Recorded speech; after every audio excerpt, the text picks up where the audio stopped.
Chapter 1, Down the Rabbit Hole. Alice was beginning to get very tired of sitting by her sister on the bank and of having nothing to do. Once or twice, she had peeped into the book her sister was reading, but it had no pictures or conversations in it. And what is the use of a book, thought Alice, without pictures or conversations? So she was considering in her own mind, as well as she could, for the hot day made her feel very sleepy and stupid. Whether the pleasure of making a daisy chain would be worth the trouble of getting up and picking the daisies, when suddenly a white rabbit with pink eyes ran close by her. There was nothing so very remarkable in that, nor did Alice think it's so very much out of the way to hear the rabbit say to itself, oh dear, I shall be late." When she thought it over afterwards, it occurred to her that she ought to have wondered at this, but at the time it all seemed quite natural. But when the rabbit actually took a watch out of its waistcoat pocket and looked at it, and then hurried on, Alice stared to her feet, for it flashed across her mind that she had never before seen a rabbit with either a waistcoat pocket or a watch to take out of it. And burning with curiosity, she ran across the field after it.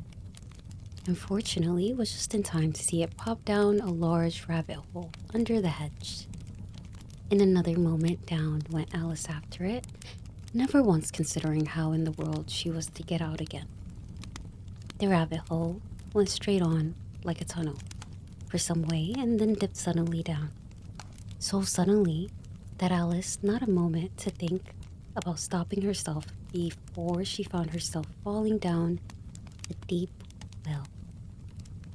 Either the well was very deep or she fell very slowly, for she had plenty of time as she went down to look about her and to wonder what was going to happen next. First, she tried to look down and make out what she was coming to, but it was too dark to see anything. Then she looked at the sides of the well and noticed that they were filled with cupboards and bookshelves. Here and there she saw maps and pictures hung above hung upon pegs. She took down a jar from one of the shelves as she passed. It was labeled orange marmalade, but to her great disappointment it was empty. She did not like to drop the jar for fear of killing somebody underneath, so managed to put it into one of the cupboards as she fell past it. Well, thought Alice to herself, after such a fall at this, I shall think nothing of tumbling downstairs. How brave they'll all think at me. They'll all think me at home. Why, I wouldn't say anything about it even if I fell off the top of the house, which was very likely true. Down, down, down. Would the fall never come to an end? I wonder how many miles I've fallen by this time, she thought out loud. I must be getting somewhere near the center of the earth. Let me see. That would be 4,000 miles down, I think. For you see, Alice had learned several things of this sort in her lessons in the schoolroom, and through this was not very good opportunity for showing off her knowledge, as there was no one to listen to her. Still, it was good practice to say it over. Yes, that's about right. That's about the right distance.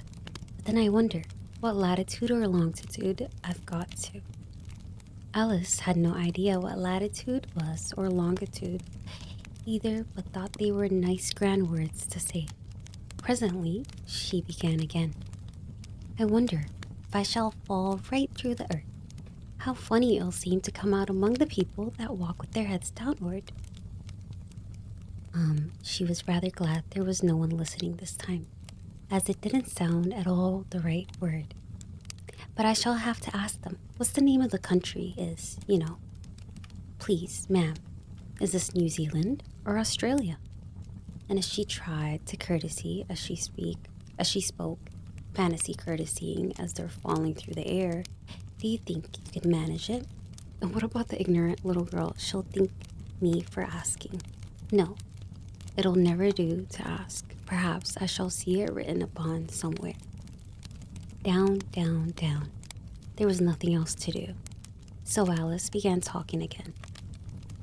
Dinah will miss me very much tonight, I shall think. Dinah was a cat. I hope they'll remember her saucer of milk at tea time. Dinah, my dear, I wish you were down here with me. There are no mice in the air.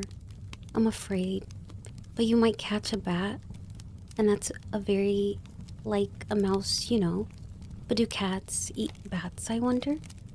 And here Alice began to get very sleepy and went on saying to herself in a dreamy sort of way, do cats eat bats? Do cats eat bats? And sometimes, do cats eat bats? For, you see, as she couldn't answer either question, it didn't much matter which way she put it. She felt she was dozing off and had just began to dream that she was walking hand in hand with Dinah and saying to her very earnestly, now, Dinah, tell me the truth. Did you ever eat a bat? When suddenly, thump, thump, thump, down she came upon a heap of sticks and dry leaves, and the fall was over. Alice was not a bit hurt, and she jumped up on her feet in a moment. She looked up, but it was all dark overhead. Before her was another long passage, and the white rabbit was still in sight, hurrying down it. There was not a moment to be lost. Away went Alice like the wind, and was just in time to hear it say, as it turned a corner, oh, my ears and whiskers, how late it's getting. She was close behind it when she turned the corner, but the rabbit was no longer to be seen. She found herself in a long, low hall, which was lit up by a row of lamps hanging from the roof. There were doors all around the hall. They were all locked. And when Alice had been all the way down on one side and up the other, trying every door, she walked sadly down the middle, wondering how she was ever to get out again. Suddenly, she came down a little three-legged table, all made of solid glass. There was nothing on it except a tiny golden key, and Alice's first thought was that it might belong to one of the doors of the hall. But alas, either the locks were too large or the key was too small, but at any rate, it would not open any of them.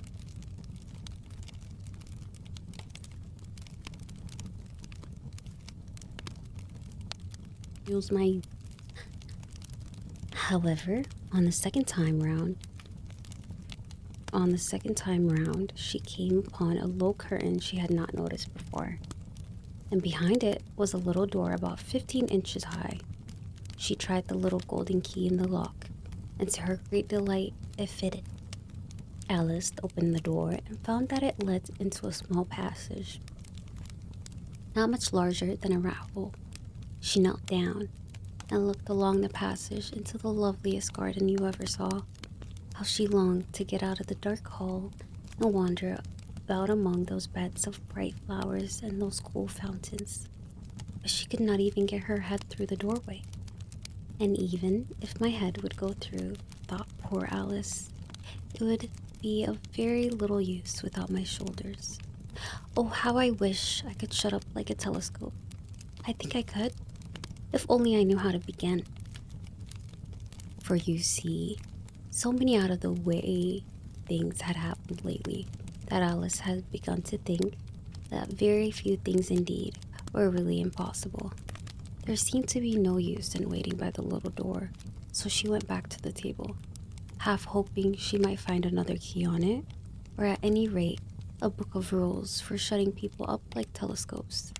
This time, she found a little bottle on it, which certainly was not here before, said Alice. And round on the neck of the bottle was a paper label with the words, "Drink me," beautifully printed on it in large letters.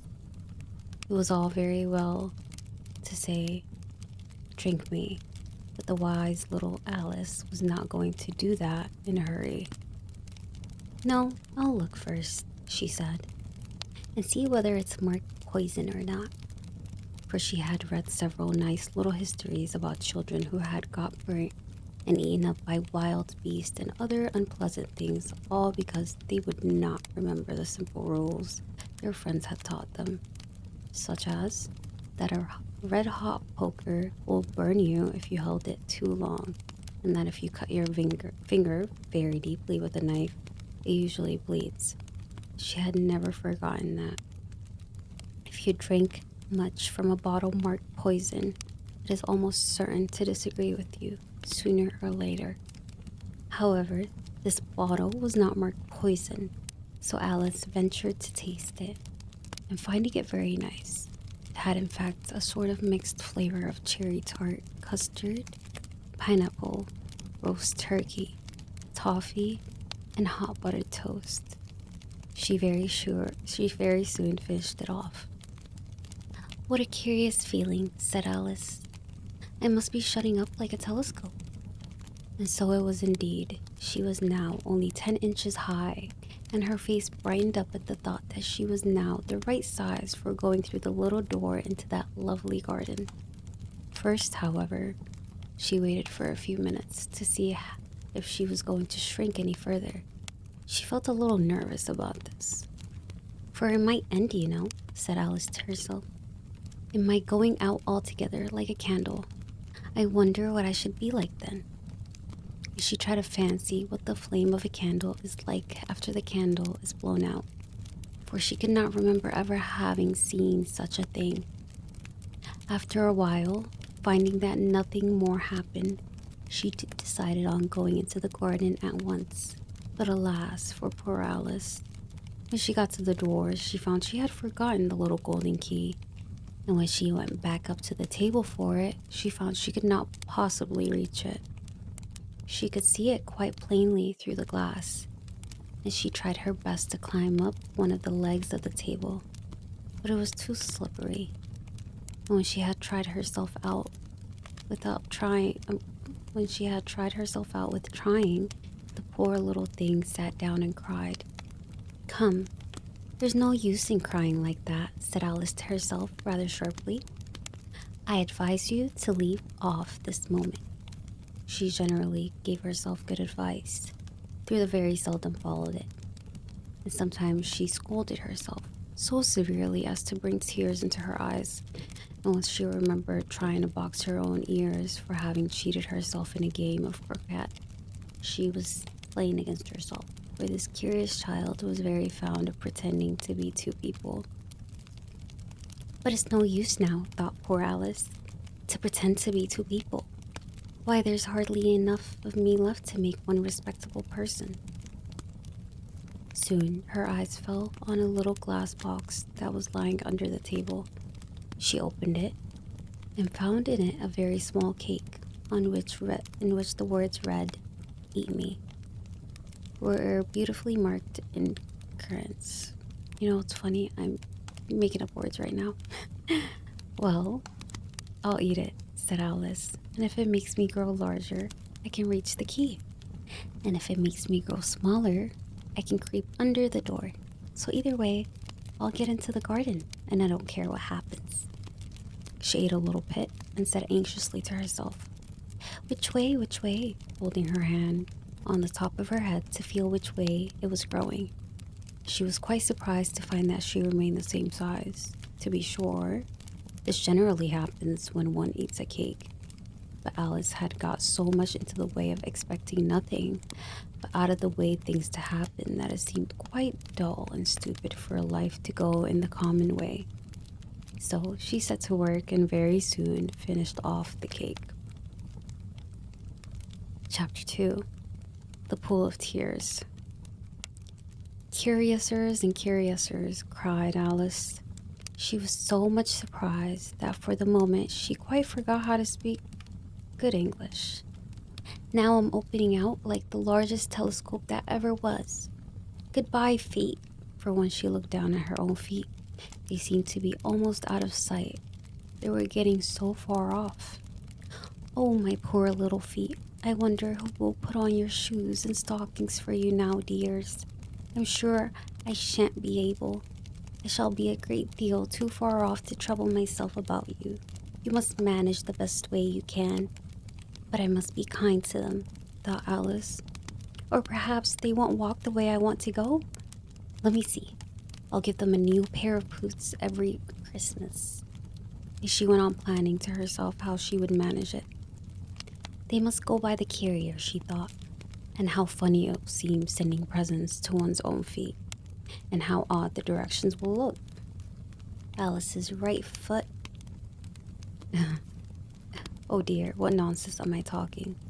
Just then, her head stuck against the roof of the hall.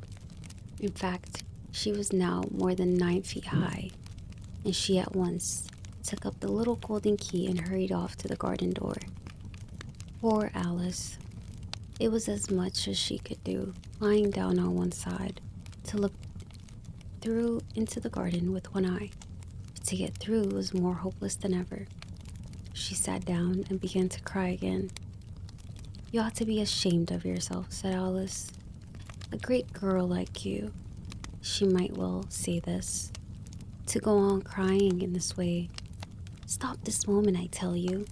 But she went on all the same, shedding gallons of tears until there was a large pool all around her, about 4 inches deep and reaching half down the hall. After a time, she heard a little pattering of feet in the distance, and she hastily dried her eyes to see what was coming. It was the White Rabbit returning splendidly dressed, with a pair of white kid gloves in one hand and a large fan in the other. He came trotting along in a great hurry, muttering to himself as he came, "Oh, the Duchess, the Duchess. Oh, won't she be savage if I've kept her waiting?" Alice felt so desperate that she was ready to ask for help of anyone. So when the rabbit came near her, she began, in a low, timid voice, "If you please, sir." The rabbit suddenly, violently dropped the white kid gloves in the fan and scurried away into the darkness as hard as he could. Alice took up the fan and gloves, and as the hall was very hot, she kept fanning herself all the time she went on talking. "Dear, dear, how queer everything is today, and yesterday things went on just as usual. I wonder if I've been changed in the night. Let me think. Was I the same when I got up this morning? I almost think I can remember feeling a little different. But if I'm not the same, the next question is, who in the world am I? And that's the great puzzle." And she began thinking over all the children she knew that were of the same age as herself, to see if she could have been changed for any of them. "I'm sure I'm not Ada," she said, "for her hair goes in such long ringlets and mine doesn't go in ringlets at all. And I'm sure I can't be Maple, for I know all sorts of things and she knows very little. Besides, she's she and I'm I. And oh, how dear, how puzzling it all is. I'll try if I know all the things I used to know. Let me see. 4 times 4 is 12. And 4 times 6 is 13. And 4 times 7 is... Oh dear, I shall never get to 20 at that rate. However, the multiplication table doesn't signify. Let's try geography. London is the capital of Paris, and Paris is the capital of Rome, and Rome... Though that's all wrong. I'm certain I must have changed for Maple. I'll try and say, how doth the little... And she crossed her hands on her lap as if she were saying lessons and began to repeat it. For her voice sounded hoarse and strange, and the words did not come the same as they used to.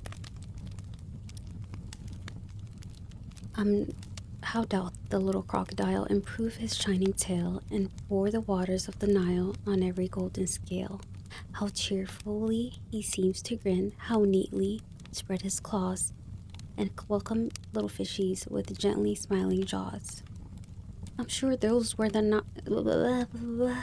Excuse me. I'm sure those were not the right words, said poor Alice, and her eyes filled with tears again as she went on.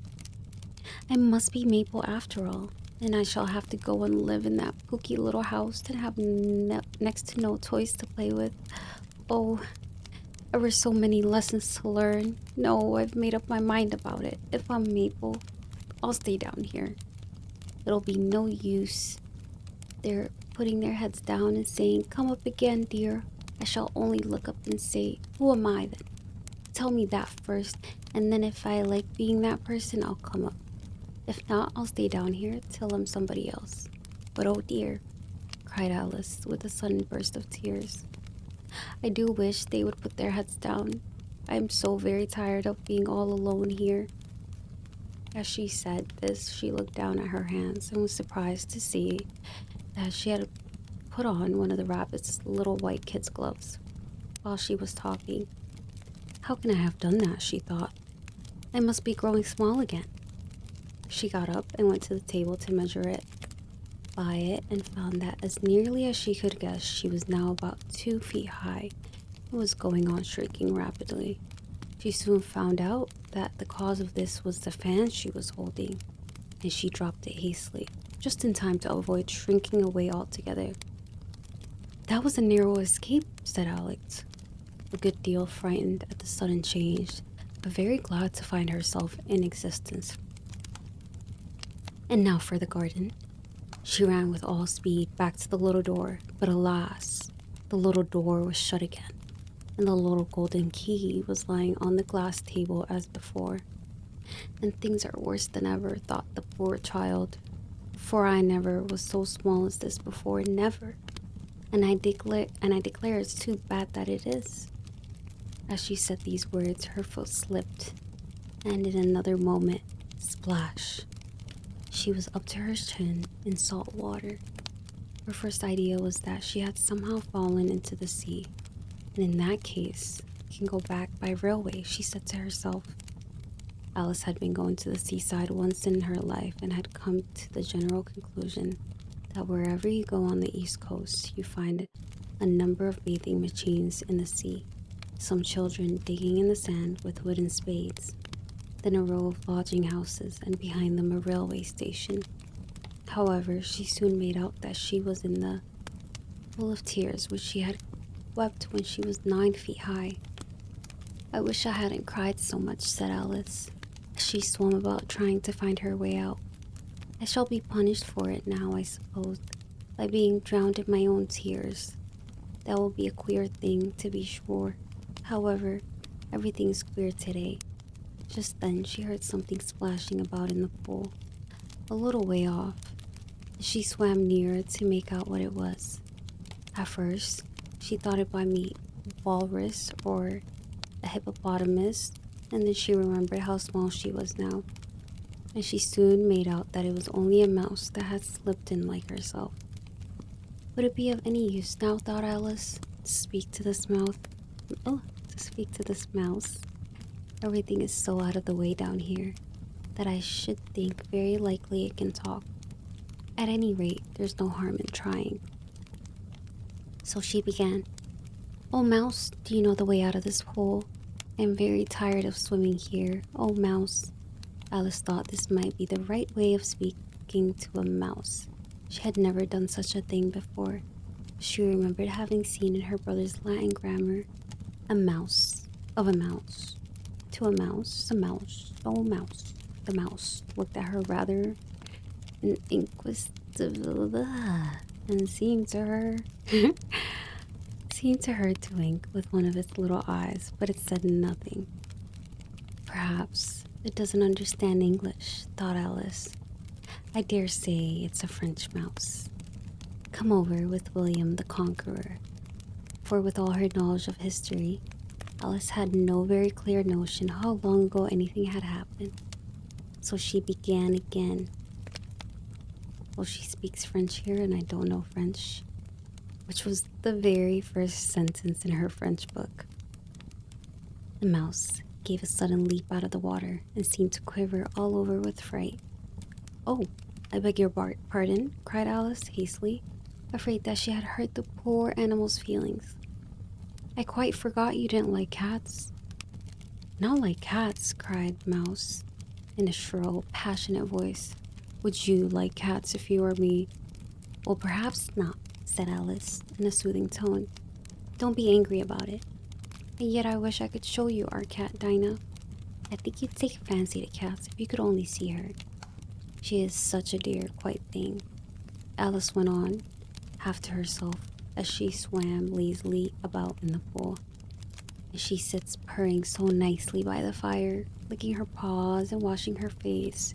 She's such a nice, soft thing to nurse, and she's such a capital one for catching mice. Oh, I beg your pardon, cried Alice again. For this time, the mouse was bristling all over, and she felt certain it must be really offended. We won't talk about her anymore if you'd rather not. We indeed, cried the mouse, who was trembling down to the end of his tail, as if I would talk on such a subject. Our family always hated cats. Nasty, low, vulgar things. Don't let me hear the name again. I won't indeed, said Alice, in a great hurry of change the subject of conversation. Are you fond of dogs? The mouse did not answer, so Alice went on eagerly. There is such a nice little dog near our house. I should like to show you.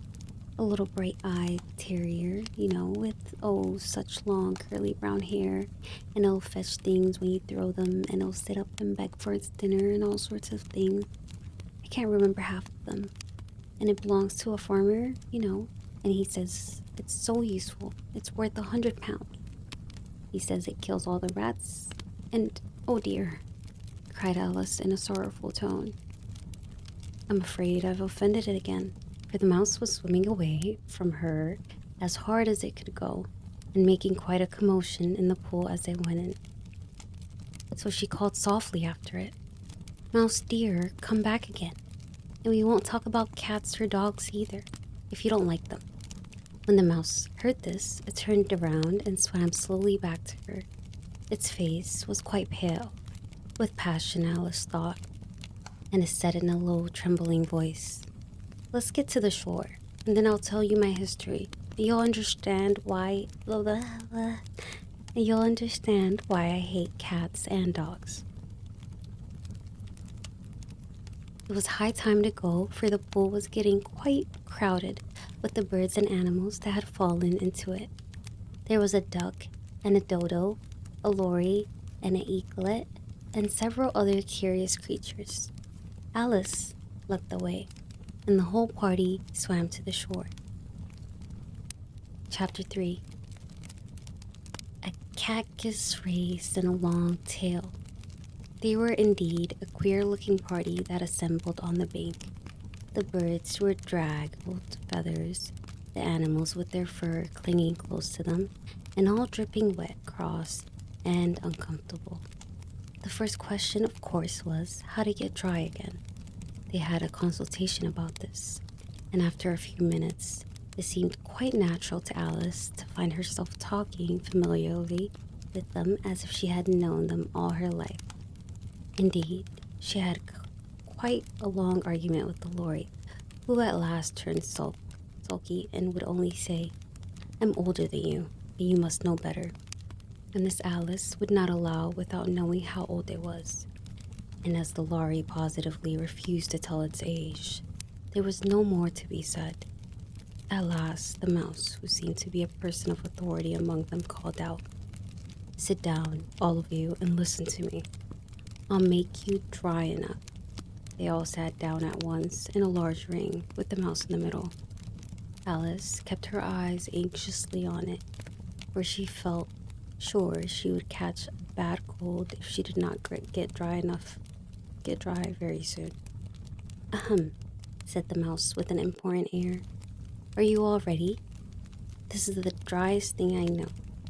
Silence all around, if you please. William the Conqueror, whose cause was favored by the Pope, was soon submitted to by the English, who wanted leaders and had been of late much accustomed to can't read, y'all, in conquest. Said the lory with shiver. I beg your pardon, said the mouse, frowning, but very politely. Did you speak? Not I, said the lory, hastily. I thought you did, said the mouse. I proceed. Edwin and Morcar, the Earls of Mercia and Northumbria, declared for him, and even Stigand, the patriarch archbishop of blah, blah, blah. Found what? Said the dog. Found it, the mouse replied rather crossly. Of course, you know what it means. I know what it means well enough. When I find a thing, said the duck, it's generally a frog or a worm. The question is, what did the archbishop find? The mouse did not notice this question, but hurriedly went on. Found it advisable to go with Edgar Atheling to meet William and offer him the crown. William's conduct at first was moderate, but the insolence of his Normans. How are you getting on now, my dear? He continued, turning to Alice as I spoke. As wet as ever, said Alice. It doesn't seem to dry me at all. In that case, said the dodo, rising to its feet, I move that the meeting adjourn for the immediate adoption of more energetic redeems. Speak English, said the eaglet. I don't know the meaning of half those long words, and what's more, I don't believe you either. And the eaglet bent down its head to hide a smile. Some of the other birds tittered audibly. What I was going to say, said the dodo in an offended tone, was that the best thing to get us dry would be a cactus race. What's a caucus race? Is that how you say this word? I'm not really sure, said Alice. Not that she wanted much to know, but the dodo had paused as if it thought that somebody else to speak, and no one else seemed inclined to say anything. Why, said the dodo, the best way to explain it is to do it. And you might like to try the thing yourself some winter day. I will tell you how the dodo managed it. First, it marked out a race course in a sort of circle. The exact shape doesn't matter, is said. And then all the party were placed along the course here and there. There was no 1, 2, 3, and away. They began running when they liked, and left off when they liked, so that it was not easy to know when the race was over. However, when they had begun running half an hour or so and were quite dry again, the dodo suddenly called out, The race is over, and they all crowded round it, panting and asking, But who has won? This question the dodo could not answer without a great deal of thought, and it sat for a long time with one finger pressed upon its forehead, the position in which you usually see Shakespeare in the pictures of him, while the rest waited in silence. At last, the dodo said, Everybody has won, and all must have prizes. But who is to give prizes? Quite a chorus of voices asked. Why, she, of course, said the dodo, pointing to Alice with one finger, and the whole party at once crowded around her, calling out in a confused way, Prizes, prizes. Alice had no idea what to do, and in despair she put her hand in her pocket, pulled out a box of comfits. Luckily, the salt water had not gotten into it, and handed them round as prizes. There was exactly one apiece all around. But she must have a prize herself, you know, said the mouse. Of course, the dodo replied very gravely. What else have you got in your pocket? He went on, turning to Alice. Only a thimble, said Alice sadly. Hand it over, said the dodo, and they all crowded round her once more, while the dodo solemnly presented the thimble, saying, We beg your acceptance of this elegant thimble. And when it had finished this short speech, they all cheered. Alice thought the whole thing very absurd. They all looked so grave that she did not dare to laugh, and as the could not think of anything to say, she simply bowed and took the thimble, looking as solemn as she could. The next thing was to eat the comfits.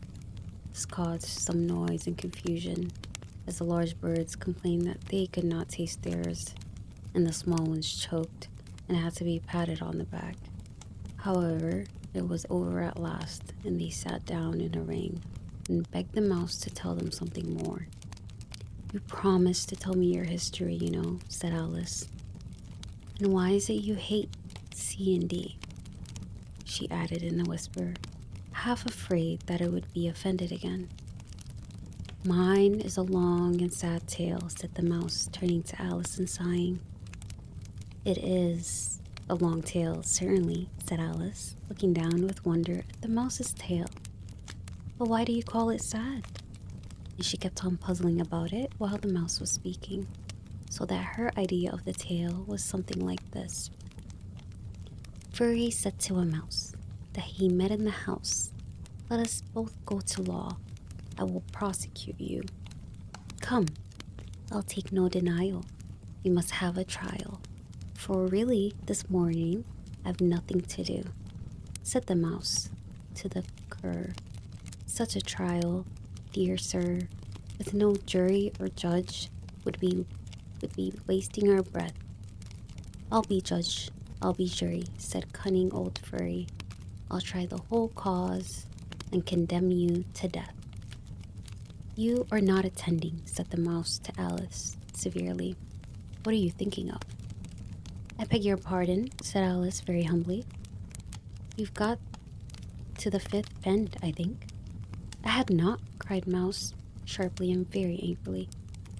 "A knot," said Alice, always ready to make herself useful, and looking anxiously about her. "Oh, do let me help you undo it." "I shall do nothing of the sort," said the mouse, getting up and walking away. "You insult me by talking such nonsense."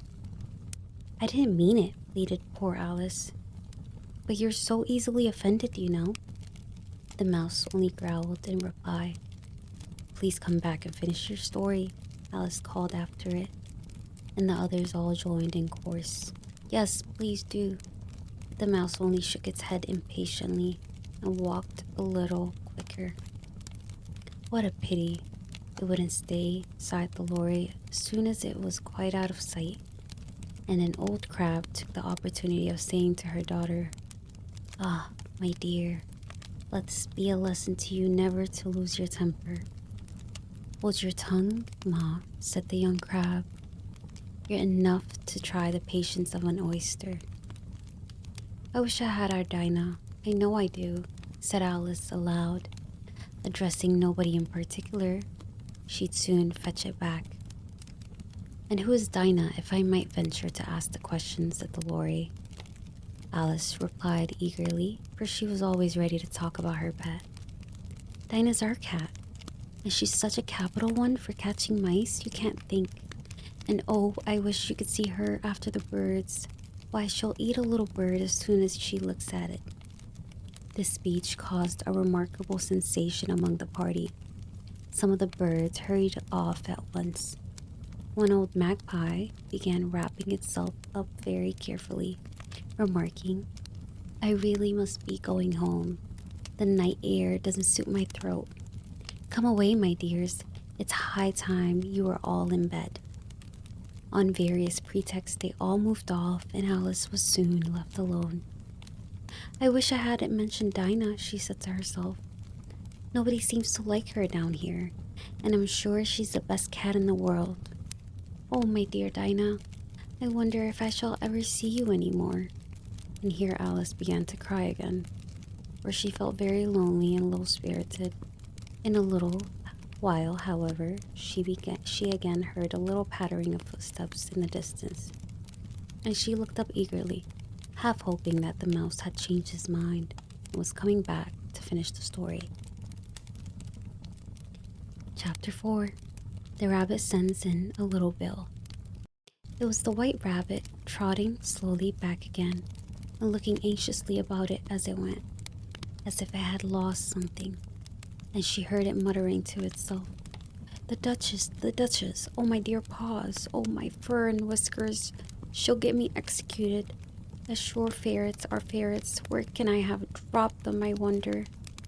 Alice guessed in a moment that it was looking for the fan and the pair of white kid gloves, and she very good-naturedly began hunting about for them.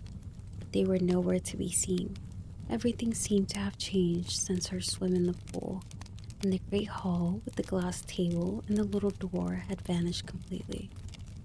Very soon, the rabbit noticed Alice, as she went hunting about, and called out to her in an angry tone, "Why, Marianne, what are you doing here? Run home this instant and fetch me a pair of gloves and a fan. Quick, now. And Alice was so much frightened that she ran off at once in the direction it pointed to, without trying to explain the mistake it had made. He took me for his housemaid, she said to herself as she ran. How surprised he'll be when he finds out who I am. But I'd rather take him his hands. Oh, I'd better take him his fan and gloves. That is, if I can find them. As she said this, she came upon a neat little house on the door of which was bright brass plate with the name W. Rabbit engraved upon it. She went in without knocking and hurried upstairs. In great fear, she would meet the real Mary Ann and be turned out of the house before she had found the fan and gloves. How queer it seems, Alice said to herself, to be going messages for a rabbit. I suppose Dinah'll be sending me on messages next. She began fancying the sort of thing that would happen. Miss Alice, come here directly and get ready for your walk. Coming in a minute, nurse. But I've got to see that the mouse doesn't get out. Only I don't think, Alice went on, that they'd let Dinah stop in the house if it began ordering people about like that. By this time, she had found her way into a tidy little room with a table in the window, and on it, as she had hoped, a fan and 2 or 3 pairs of tiny white kid gloves. She took up the fan and a pair of gloves and was going to leave the room, when her eye fell upon a little bottle that stood near the looking glass. There was no label this time with the words "Drink me," but nevertheless she uncorked it and put it on her lips. I know something interesting is sure to happen, she said to herself, whenever I eat or drink anything, so I'll just see what this bottle does. I do hope it'll make me grow large again, for really I'm quite tired of being such a tiny little thing. It did so indeed, and much sooner than she had expected. Before she had drunk half the bottle, she found her head pressing against the ceiling, and had to stoop to save her neck from being broken.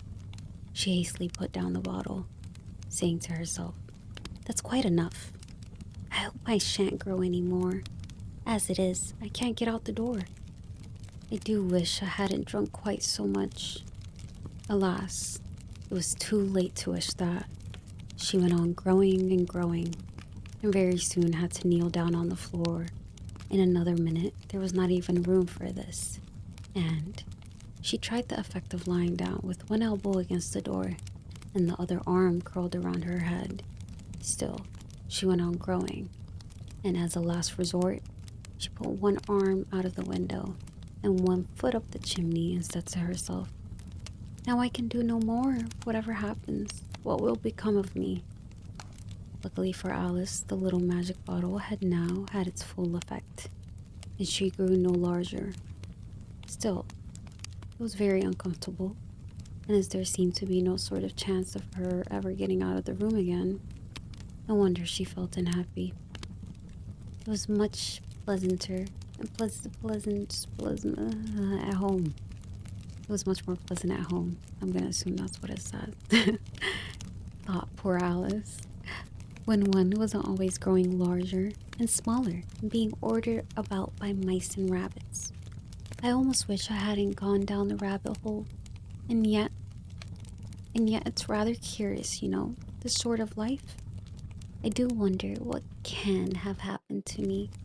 When I used to read fairy tales, I fancied that kind of thing never happened, and now here I'm in the middle of one. There ought to be a book written about me, that they're out, and when I grow up, I'll write one, but I'm grown up now.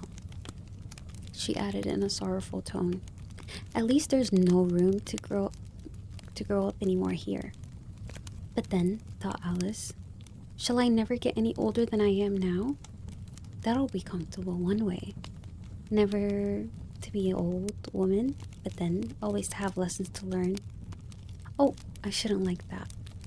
Oh, you foolish Alice, she answered herself. How can you learn lessons in here? Why, there's hardly room for you, and there's no room at all for any lesson books. And so she went on, taking first one side and the other, and making quite a conversation of it altogether. But after a few minutes, she heard a voice outside and stopped to listen. Marianne, Marianne, said the voice. Fetch me my gloves this moment. Then came a little pattering of feet on the stairs. Alice knew it was the rabbit coming to look for her, and she trembled still. She shook the house, quite forgetting she was now about 1,000 times as large as the rabbit. Had no reason to be afraid of it. Presently, the rabbit came up to the door and tried to open it, but as the door opened inwards and Alice's elbow was pressed against it, the attempt proved a failure. Alice heard it say to itself, "Then I'll go around and get in the window." That you won't, thought Alice. After waiting till she fancied she heard the rabbit just under the window, she suddenly spread out her hand and made a snatch in the air. She did not get hold of anything, but she heard a little shriek and a fall and a crash of broken glass, from which she concluded that it was just possible I had fallen into a cucumber frame or something of the sort. Next came an angry voice, the rabbit's. "Pat, Pat, where are you?"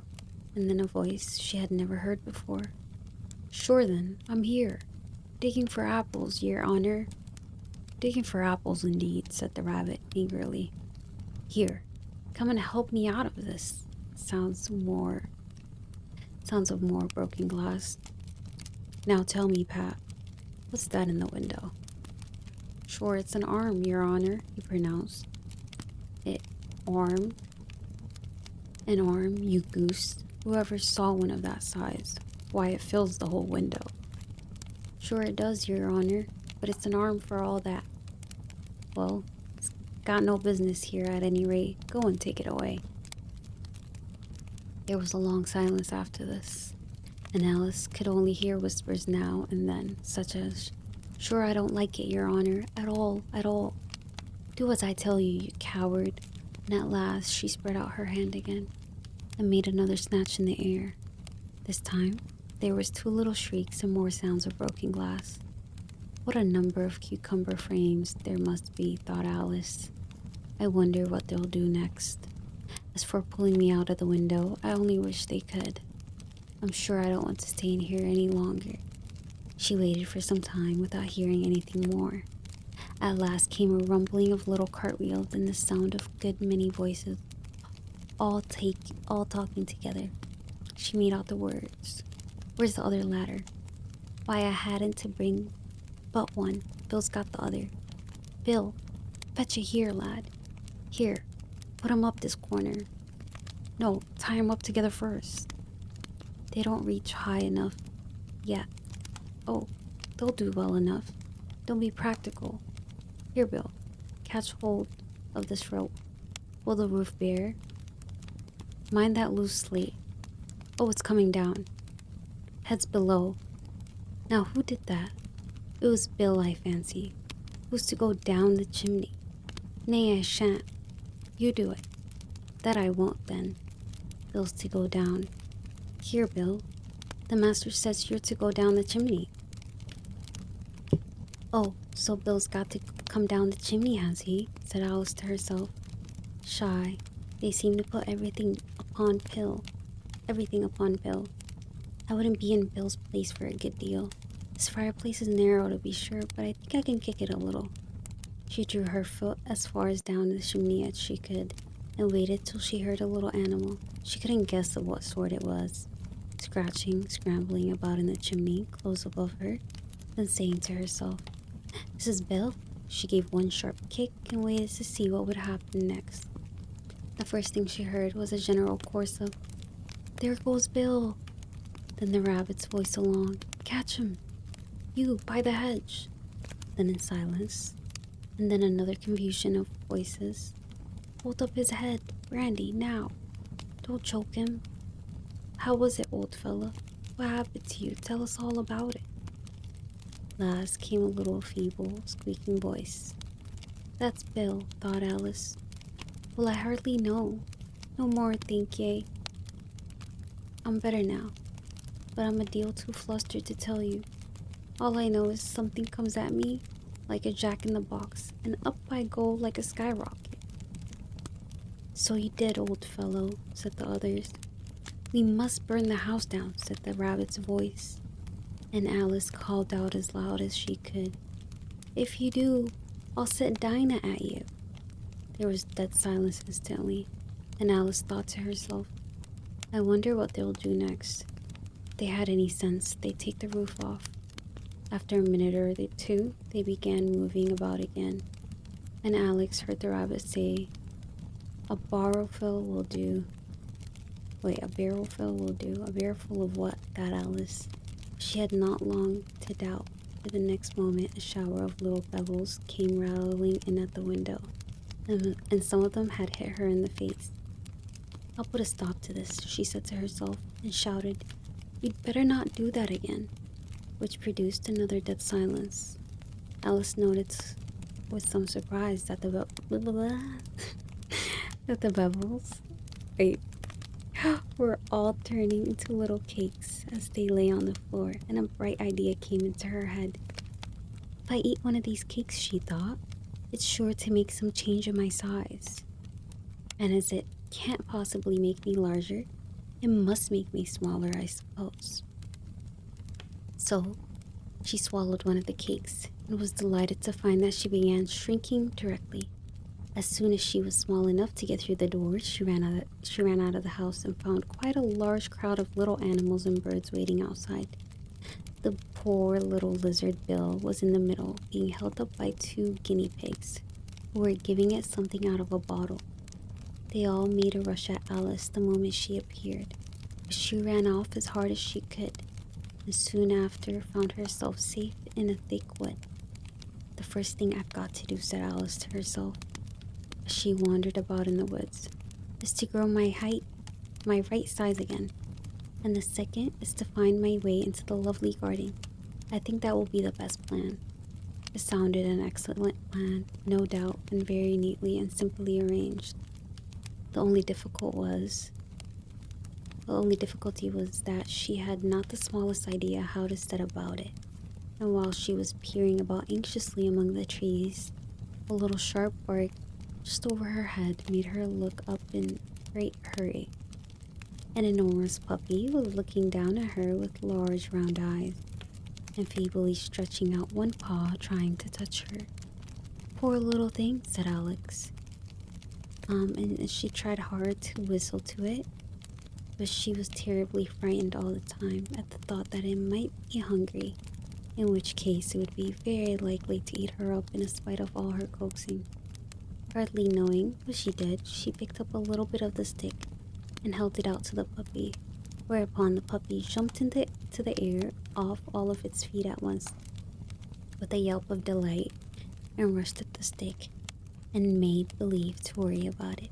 Then Alice dodged behind a great thistle to keep herself from being run over, and the moment she appeared on the other side, the puppy made another rush at the stick and tumbled head over heels in its hurry to get hold of it. Then Alice, thinking it was very likely having a game of play with the cart horse and expecting every moment to be trampled upon its feet, ran around the thistle again. Then the puppy began a series of short charges at the stick, running a very little way forwards each time and long way back, and barking hoarsely all the while, till at last it sat down a good way off, panting with its tongue hanging out of its mouth and its great eyes half shut. This seemed to Alice a good opportunity for making her escape, so she set off at once and ran till she was quite tired and out of breath, until the puppy's bark sounded quite faint in the distance. And yet what a dear little puppy it was, said Alice. She leaned against a buttercup to rest herself and fanned herself with one of the leaves. I should have liked teaching it tricks very much if it only had been the right size to do it. Oh dear, I'd nearly forgotten that I've got to grow up again. Let me see, how is it to be managed? I suppose I ought to eat or drink something or other, but the great question is what? The great question certainly was what. Alice looked all around at the flowers and the blades of grass, She did not see anything that looked like the right thing to eat or drink under the circumstances. There was a large mushroom growing near her, about the same height as herself. But when she had looked under it, and on both sides of it, and behind it, it occurred to her that she might as well look and see what was on the top of it. She stretched herself up on a tippy toe and peeped over the edge of the mushroom, and her eyes immediately met those of a large blue caterpillar that was sitting on top with its arms folded, quietly smoking a long hookah and taking not the smallest notice of her or anything else. That's it, guys. That is all. We're gonna end at chapter 4. We're gonna end at chapter 4. That is all. That is all. But thank you guys. I'll put you guys in my starting. Have a good night. Take care of yourselves. Get some food. And go to bed. Go to bed. How about that? Go to bed. Good night, guys. Bye.